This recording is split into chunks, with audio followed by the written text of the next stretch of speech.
Welcome! You're watching the Thrift Store Rundown, bringing Hollywood home on a budget. Who doesn't enjoy a good DIY project? Whether you're crafting, gardening, or just doing some home improvement around the house. If you fancy a DIY on the edible side, we got you covered with the America's Test Kitchen DIY Cookbook. Can it, cure it, churn it, brew it? I'd say, do it. My peeps at the Boston-based Test Kitchen have come up with 100 plus foolproof kitchen projects for the adventurous home cook. However, I would like to highlight 7 of these projects with the assistance of the test cooks. Number 1, chocolate hazelnut spread. Now, unlike that name brand spread, this has an equal balance of chocolate and hazelnut flavor. It's put together for the book and video by Mary Levine, associate editor for Web Editorial, who has quite a bit of history with Nutella. Nutella has been a constant in my life for as long as I can remember. Like most people, my love for it started as a child when I would spread it over a nice warm piece of toast. This continued into adulthood when my need for Nutella almost got me kicked out of a music festival when security caught me trying to smuggle a jar of it into the venue. But over the years, I've come to realize that Nutella tastes more like chocolate than it does hazelnuts. It got me wondering, could one of my favorite foods be made even better? The answer is yes, and except for the hazelnuts, you've probably got everything you need already in your pantry.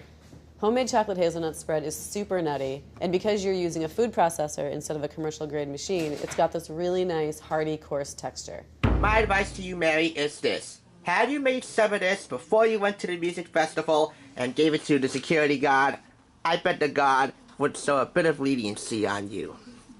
Next up, tofu. For book purposes, it is demonstrated by Amanda Agee, the executive editor for Cooks Illustrated. For video purposes, going Beast Boy on us today is test cook for the books division, Rebecca Morris, who I consider to be the hottest test cook in the test kitchen. Here in the U.S., tofu often gets a bad rap. Commercial brands can have a chalky taste and in firmer styles a spongy texture. And tofu really should have a clean and delicate flavor that melts in your mouth. Happily, we discovered that making your own tofu at home is not only easy, but it is one of those DIY projects that, when compared to the price of pre-made tofu, is a huge bargain. Tofu at its simplest is curdled soy milk, but not any soy milk will do.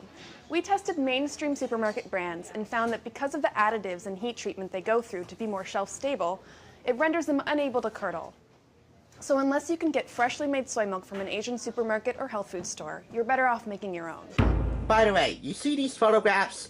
Step-by-step illustrations on how to prepare these projects are featured for every recipe in here, which is an added plus. Next up, bacon. Everybody's favorite breakfast meat. Everybody's favorite meat of all time. And if you're at the helm of making your own bacon, you can flavor it how you want. Assembling it for the book and video is Brian Roof, senior editor at Cook's Country. Bacon is just plain good.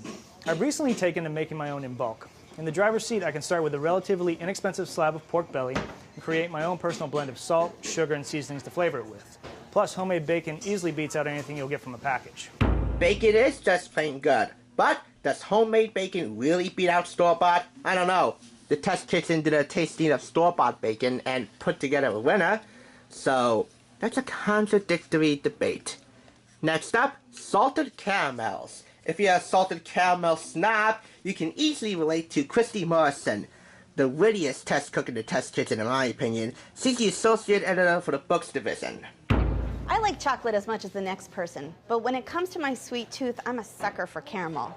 Now, I used to be satisfied with any caramel that came my way, but I have to admit, I've become a little bit of a caramel snob, and cellophane-wrapped candies that have the texture of sugar-flavored plastic just don't do it for me anymore.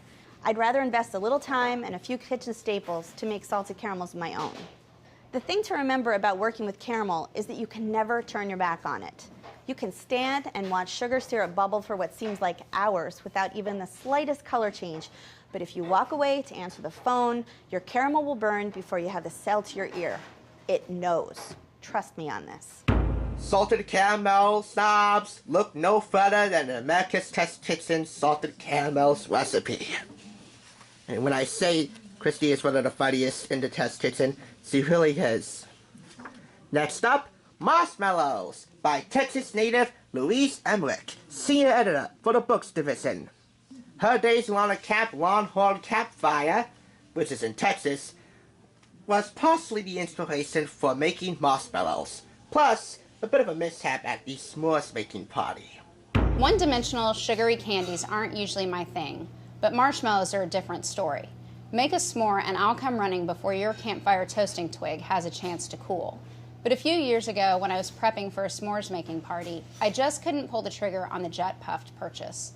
It's been a few years since my days sitting around the Camp Longhorn campfire, and today I know a lot more about what goes into processed foods. I don't want tetrasodium pyrophosphate or blue one in my marshmallows. Making marshmallows at home is fun, simple, and a little bit messy, but they're super easy to clean up after. Homemade aren't just better because they're additive-free. The texture is so much better than store-bought, plus they melt and toast like a dream. Homemade marshmallows and how sweet they can be. Next, sugar cones.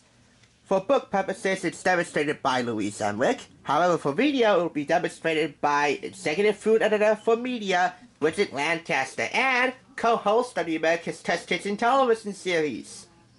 Great tasting homemade ice cream deserves an equally worthy vessel. So rather than go out and purchase ready-made sugar cones, why not find out how much better our homemade version can be? Sweet homemade sugar cones. The only other sugar cones recipe I've seen on YouTube was that of Food Wishes by Chef John, so I'm torn between my two loves, Food Wishes and America's Test Kitchen. It's a contradictory debate within myself. Finally, we come to maple cream. It's a tag team effort to assemble your own maple cream, as said by Andrea Geary, associate editor for Tooks Illustrated. I'm a big fan of real maple syrup, but I'll admit that it has its limitations. It's great for pouring over waffles and pancakes, but because it's so runny, I can't enjoy that maple flavor on everything I'd like to, like toast, or scones, or crackers, or a peanut butter sandwich. You get the idea. Wouldn't it be great if there were a firmer, more spreadable form of maple? Well, there is. Maple cream.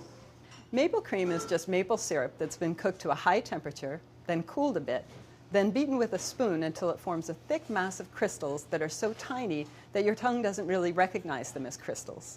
Your tongue just recognizes maple cream as smooth and thick and delicious. This recipe requires constant stirring, so much so that it becomes strenuous, almost like a workout. So, it's best to do it with a partner. However, as Anthea says, that means you'll have to share the maple cream. But you know what? It's worth it. Those are just 7 of more than 100 foolproof kitchen projects in this cookbook. Pantry staples, jams and jellies, pickled favorites, the dairy best, charcuterie at home, snacks and sweets, and beverages, including brewing your own beer. Why buy it when you can make it? From smoked bacon and dill pickles to your own home-brewed ale? Trust the Test Kitchen experts to guide you through more than 100 foolproof kitchen projects. There's an extra section here called Meet the DIY Test Kitchens. Short little individual mini bios on each of the contributors in the DIY cookbook, including, with the exception of Christopher Kimball, who provides the introduction of this book, all of the ATK TV cast members. This is an Amazon purchase. It was purchased from Oblivion Enterprises Incorporated, Seattle, Washington. I paid $7 for the item itself, plus $4.99 shipping and handling for a total of $11.99. Retail price in the US is $26.95. Now, this was definitely used. As you can see here, on the top, the spine here is partially disattached, and the book is a little bit bent.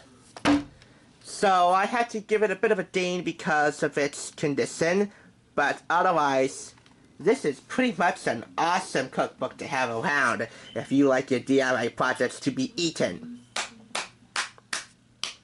4.5 out of 5 because of the small partial disattachment from the spine to the book. DIY from America's Test Kitchen. Never has DIY been more delicious. And I heard through the grapevine that there's nothing like the personal satisfaction of a do-it-yourself project. Besides, that kind of satisfaction can help you live longer. Which is why I also consider DIY a delicious ingredient for youth. Thanks for watching. That's the Thrift Store Rundown, bringing Hollywood home on a budget. If you would like to prepare all 7 of the recipes featured in this video, there's a playlist from ATK which you can check out in the description.